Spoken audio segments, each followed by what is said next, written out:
سننے کو ملتا ہے کہ ووٹ کس کو دو گے. کوئی کہتا ہے کہ میں اس کو دوں گا جو وقت پڑنے پر میرا کوئی جائز ناجائز کام تو کروا سکے. گویا ووٹ نہ ہوا رشوت ہو گئی کہ ادھر ووٹ دو اور ادھر کام نکلواؤ. کوئی کہتا ہے کہ میں تو اپنی برادری کو دوں گا. گویا ساری دنیا کی قابلیت تو ان کی ہی برادری پر ختم ہے. کوئی کہتا ہے کہ میں تو اس کو دوں گا جو جیت رہا ہو. گویا ووٹ نہ ہوا سٹا ہو گیا. کوئی کہتا ہے کہ سسٹم ہی ٹھیک نہیں, میں تو ووٹ ڈالوں گا ہی نہیں. گویا آپ کے ووٹ نہ ڈالنے سے تو سب ٹھیک ہو جائے گا نا. تو بھائیوں, کیا آپ نے اللہ کا حکم نہیں سنا کہ امانتیں اہل امانت کے سپرد کر دو؟ ووٹ ایسے ایماندار آدمی کو دینا چاہیے جس کے حوالے آپ اپنے گھر کی چابیاں بھی کر سکیں. اگر آپ اپنے گھر کی چابیاں اس کو نہیں دے سکتے تو اتنے بڑے ملک کے خزانے کیسے آپ اس کے حوالے کر سکتے ہیں؟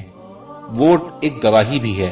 اللہ نے فرمایا ہے کہ انصاف کی گواہی دینے والے بنو. جس شخص کے حق میں آپ ووٹ ڈالتے ہیں تو در حقیقت آپ اس بات کی گواہی دیتے ہیں کہ وہ امانت, دیانت اور حکومت کے امور چلانے کی قابلیت رکھتا ہے. اور ووٹ نہ ڈالنے والے وہ بھی اللہ کے اس فرمان کو یاد رکھیں کہ اس شخص سے بڑا ظالم اور کون ہوگا جس کے ذمے اللہ کی طرف سے گواہی ہو اور وہ اسے چھپائے. پھر سنیں میرے بھائی, ووٹ ایک سفارش بھی ہے. اللہ نے فرمایا ہے کہ جو بھلائی کی سفارش کرے گا وہ اس میں سے اپنا حصہ پائے گا, اور جو برائی کی سفارش کرے گا وہ اس میں سے اپنا حصہ پائے گا. آپ کے ووٹ سے جو جیتے گا, آپ کی برادری کا ہو یا نہ ہو, اور ملک میں اچھے کام کرے گا, اس میں آپ کا بھی اجر ہوگا.